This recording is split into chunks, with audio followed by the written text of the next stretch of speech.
Assalamualaikum dan salam sejahtera. Apa khabar semua?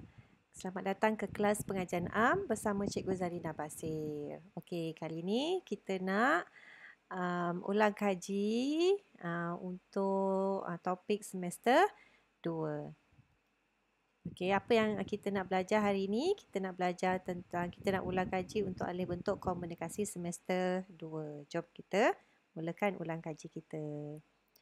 So, dalam video kali ini, cikgu nak ajak pelajar untuk bina graf bar compound.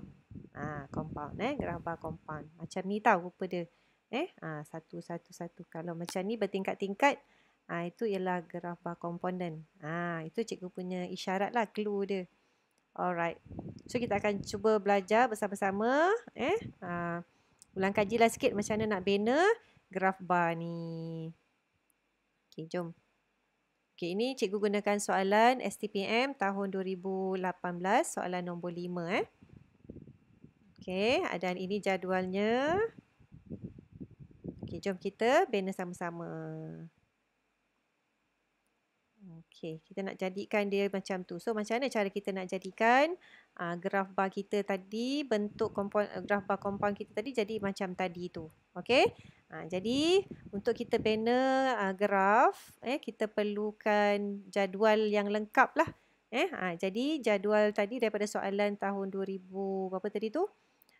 Kita dah siapkan jadualnya, kita dah selesaikan soalannya dan kita dah siapkan jadualnya. So, daripada jadual ni lah baru kita akan bina graf kita. Kalau tak ada jadual, graf tak boleh dibina.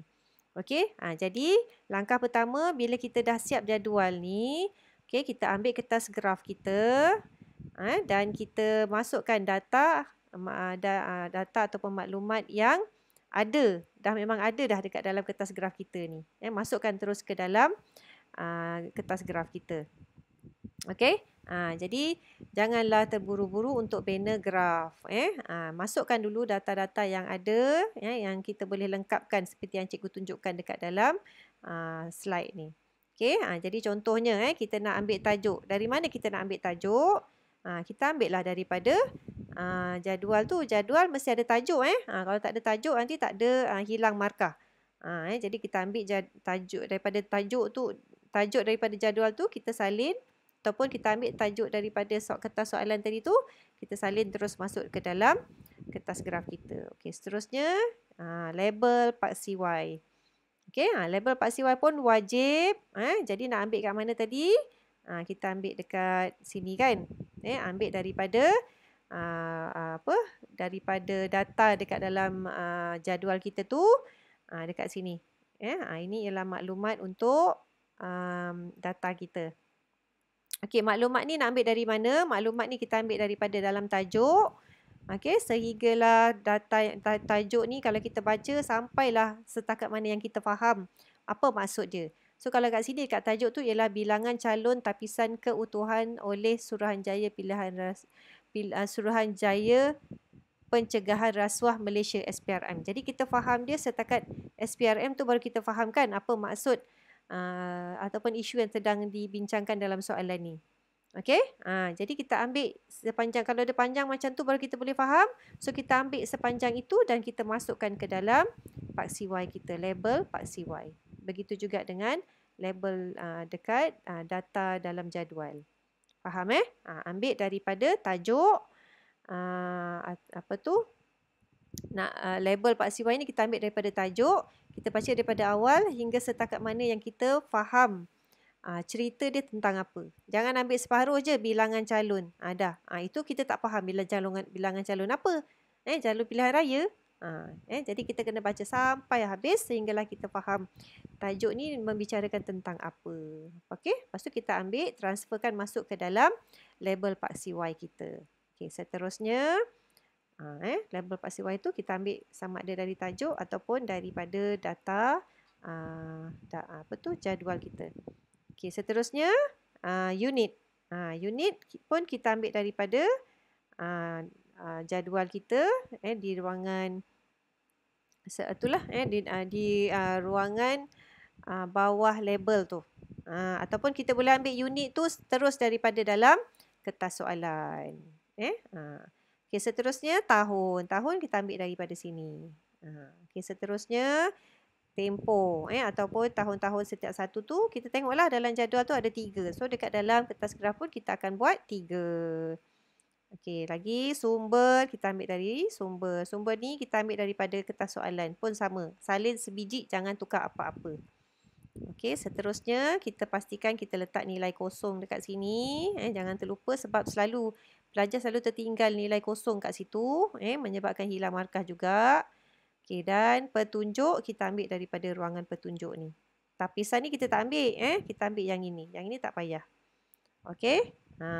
So dah siap semua, dah lengkap. Kita dah transferkan semua masuk ke dalam kita punya kertas graf. Barulah kita boleh nak mula bina graf. Okey, nak mula bina graf tak boleh bina lagi sebab dekat dalam gambar raja kita ni, dalam kertas graf kita ni belum ada skala paksi Y. Nampak tu kat situ tu, kosong kan? Jadi kita belum boleh bina lagi sebab tak ada skala. Jadi seterusnya kita nak buat apa?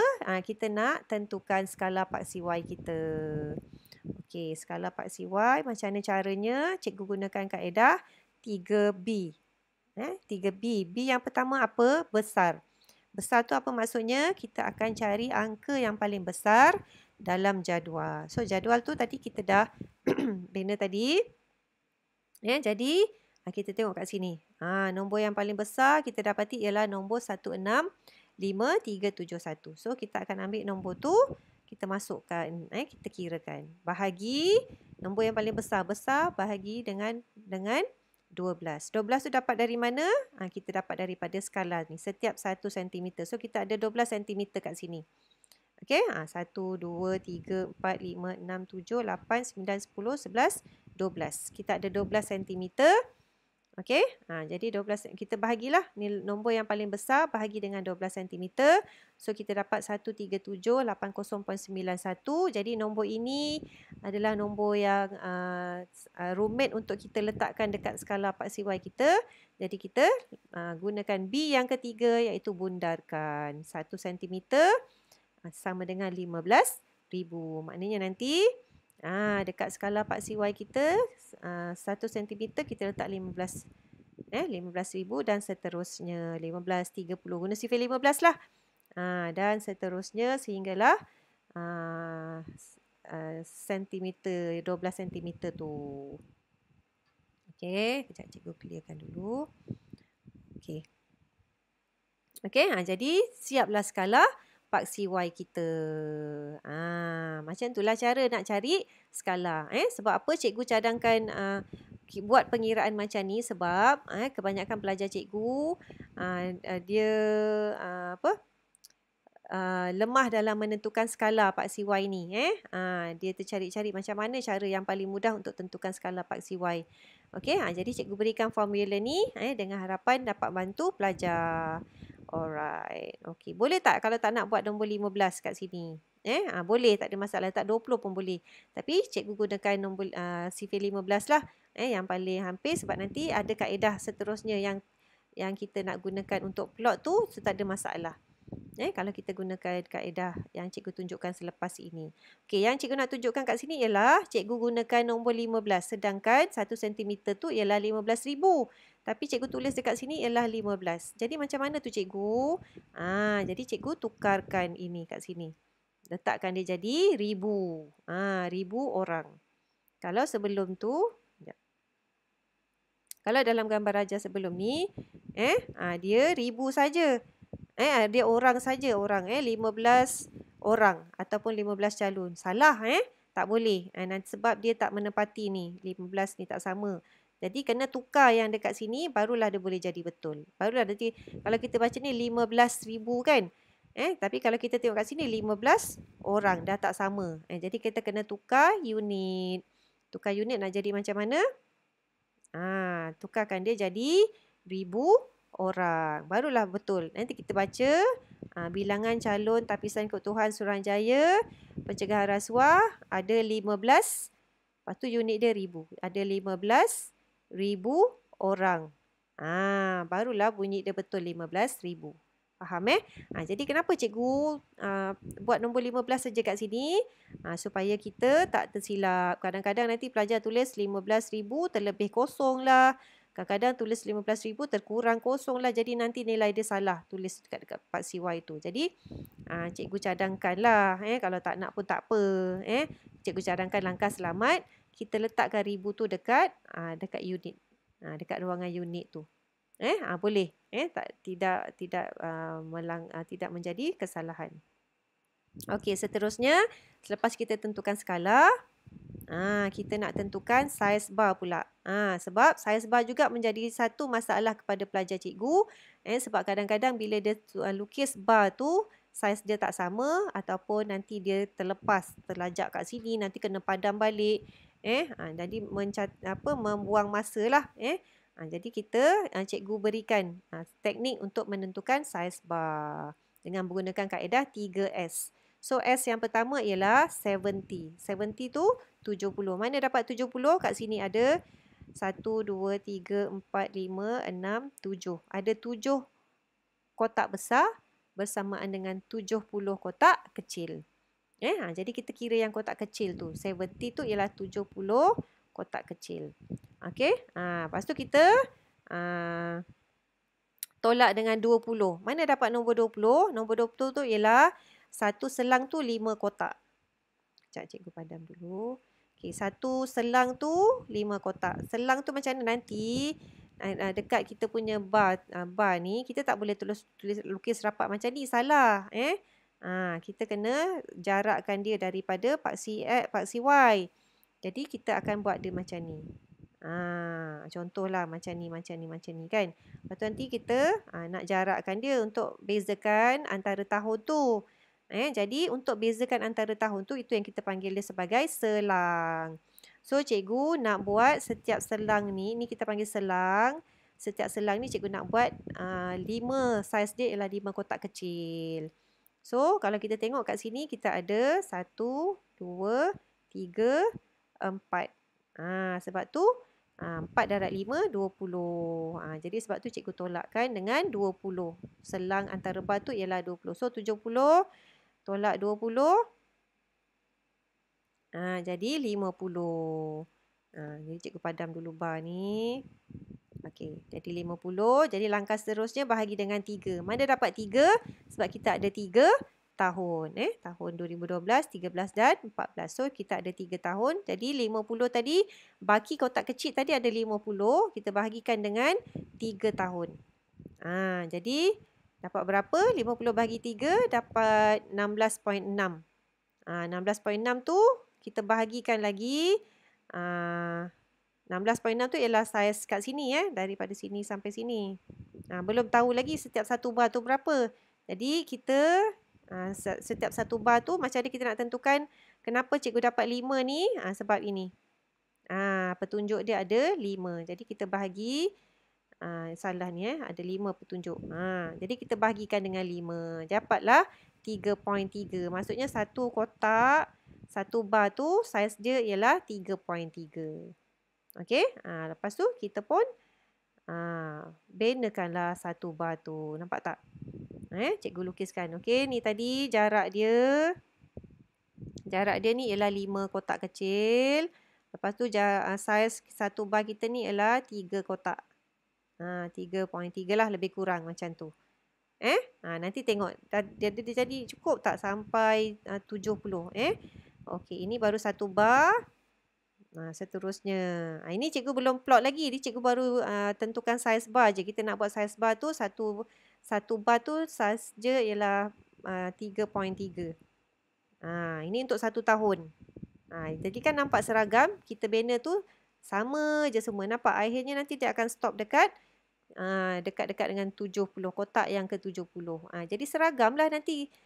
Tak adalah masalah kita tersalah banner, tersalah saiz bar ataupun terkurang bar dan sebagainya. Okey, seterusnya setelah kita tentukan saiz bar kita dan kita dah tahu skala, kita dah tahu saiz bar. So sekarang barulah kita boleh plot. So nak plot, cikgu gunakan cara plot bar gunakan formula 3K. Okey, jadi K yang pertama ialah kita akan cari nilai satu kotak kecil. So, macam mana cara nak cari nilai satu kotak kecil? Kita ambil satu. Satu tu apa? 1 cm tadi kita dah tentukan ialah 15,000. Lepas tu, satu kotak kecil juga ada 1 cm juga ada 5 kotak kecil. Jadi 15,000 bahagi dengan 5 kotak kecil. Jadi satu kotak kecil tu maksud cikgu ialah yang ini ni. Ni satu kotak kecil ni berapa nilai dia? Okey. Jadi bila kita kira, macam mana kita nak kira? Kita bahagikanlah. 15,000 kita bahagi dengan 5. Dapatlah satu kotak kecil nilai dia 3,000. Okey. So langkah kedua, K yang kedua. Kita kira kotak kecil. Tadi kita tentukan nilai satu kotak kecil. So, bila kita dah tahu nilai satu kotak kecil dia dah 3,000, kita nak kira pula kotak kecil. Nak kira kotak kecil, kena berpandukan kepada data dalam jadual. Ni tadi yang kita dah kira tadi, data dalam jadual. So, kita gunakan semua data-data yang ada tu. Contohnya macam mana nak kira. Tengok contoh cikgu buat ni. Okey, nombor yang paling besar tadi kan. Jadi kita ada nombor yang paling besar tadi 165,371 bahagi dengan 3,000 kita dapat 55.12 kotak kecil. Jadi kita pun plot. 55.1 kotak kecil macam tu. Nampak tak? Ulang suara. Jadi kenapa cikgu stop dekat sini 55 ni kotak yang ke-55 sebab kalau pelajar tengok cikgu besarkan kita kira okey ini 10 ni 10 ini 10 20 ini 30 ini 40 yang ini 50. Okey ada 10 20 30 40 50 kotak kecil lepas tu 55 kan tadi 50 1, 2, 3, 4, 5. 55.1. Satu tu tak sampai. Maksudnya tak nampak dekat dalam kertas graf tu. So kita anggarkan saja 55. Jadi stoplah dekat situ. Macam itulah cara nak plot. Kan senang kita kira kotak kecil. Jadi skala. Daripada skala kita bahagikan dengan bilangan kotak kecil, kita akan dapat tahu satu kotak kecil tu nilai dia 3,000. Jadi kita bahagikan dengan nilai dekat dalam jadual kita, data dekat dalam jadual tu. So kita plot ikut bilangan kotak kecil.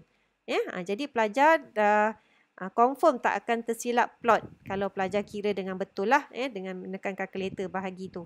Okey, kita tengok seterusnya. Seterusnya 357.9 bahagi 3,000 kita dapat 1.19. Jadi maksudnya kotak yang kita nak kena plot tu ialah satu kotak kecil saja. Jadi dia kecil je, rendah je kat bawah tu. Nampak tak? Rendah je kat bawah tu. Satu kotak kecil. 1.19. Maknanya satu kotak kecil je lah kan. Jadi kat situlah kita anggarkan. Okey, seterusnya 8467 bahagi 3,000 dapat 2.82. 2.82. Nampak? Okey, jom kita tengok dia sampai dekat mana. Ataslah sikit daripada satu tadi. Macam tu. Kan? Okey, seterusnya.